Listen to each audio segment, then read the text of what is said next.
Keep noticing the same thing when I work with agentic AI systems. The failure modes stop looking technical and start looking organizational. A single large model can be impressive in isolation, but the moment we ask a collection of agents to work across a longer horizon, we get familiar problems. One agent starts from stale context, another overconfidently executes with partial information, a third follows the letter of the prompt while missing the intent. Small defects travel further than they should because no one stopped the line early enough. That is why Japanese work rituals keep coming to mind for me. The move from one model to many agents changes the engineering problem.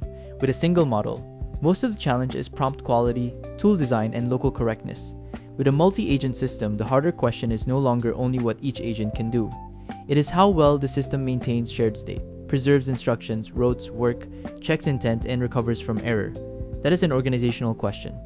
Japanese management rituals were designed for exactly this kind of environment. High repetition, real consequences, many moving parts, and a constant risk that silent drift would turn into visible failure. Chorei, the morning briefing, is a simple idea with a big systems lesson. Before the real work begins, everyone aligns on the current situation, the priorities, the anomalies, and the expected focus for the day. One of the easiest ways to waste agent capability is to throw high agency models straight into execution before the system has built a common operating picture. A Chorei-like pattern fixes that. Low-risk agents gather the overnight changes, summarize the current state, surface exceptions, and hand the planner a clean brief before any consequential action begins. The benefit is not ceremony for its own sake, it is alignment.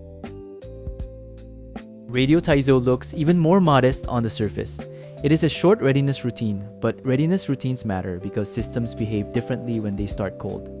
Agentic systems have an equivalent problem. Cold starts, uncached dependencies, unstable role framing, and untested tool access all create avoidable volatility at the beginning of a run.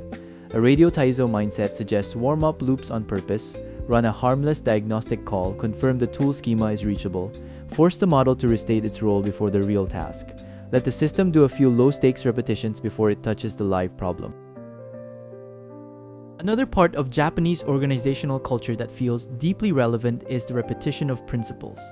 Teams recite rules, quality standards, or core values, not because memory is impossible without ritual, but because drift is inevitable without reinforcement. Long-running agents suffer from the same problem. Instructions that were vivid at the start of a session can become background noise later. The 5S methodology pushes the same insight from another angle.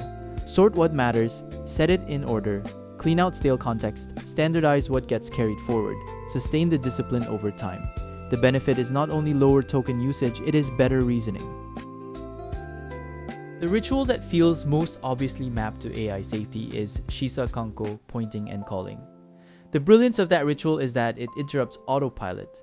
Instead of letting someone glance past a signal or assume the status of a control, it forces a deliberate act of attention. Agent systems need a digital version of that. One of the most dangerous things an autonomous agent can do is execute silently. If it is about to call an API, modify a database record, or rewrite code, it should not leap straight from hidden reasoning to irreversible action. It should point and call first, say what tool it intends to use, state what object it thinks it is acting on, name the expected effect. This is where critic agents, approval steps, and structured tool previews become valuable. If Shisa Kanko is about conscious verification, Jidoka is about moral authority in the system. When something abnormal appears, the process should be allowed to stop. This is one of the clearest lessons agentic AI still needs to absorb. Too many automation systems treat graceful failure as weakness and blind continuation as productivity. That is backwards. Jidoka says the opposite: stop the line when the signal looks wrong. For agents, that means tool failures should not be hand-waved away with invented answers. The agent should halt, surface the blocker clearly, and hand control back at the point where human judgment is actually useful. Poka-yoke reinforces this by making certain bad moves structurally hard to perform in the first place.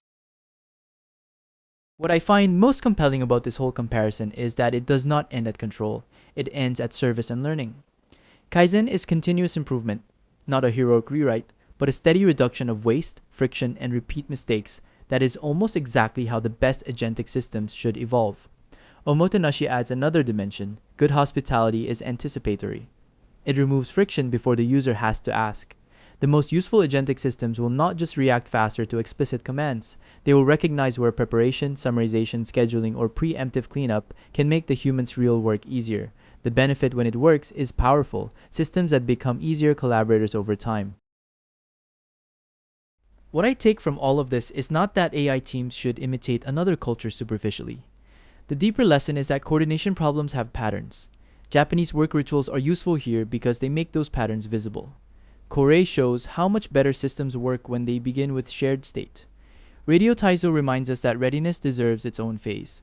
5S shows that drift and clutter have to be managed actively. Shisa Kanko makes intent observable. Jidoka and Pokayoke prove that stopping early and constraining action are strengths, not inefficiencies. As agentic AI systems become more capable, the winning architectures will look less like raw intelligence unleashed and more like disciplined organizations with good rituals. The future of AI orchestration may depend less on teaching models to act like geniuses and more on teaching systems to behave like good workplaces.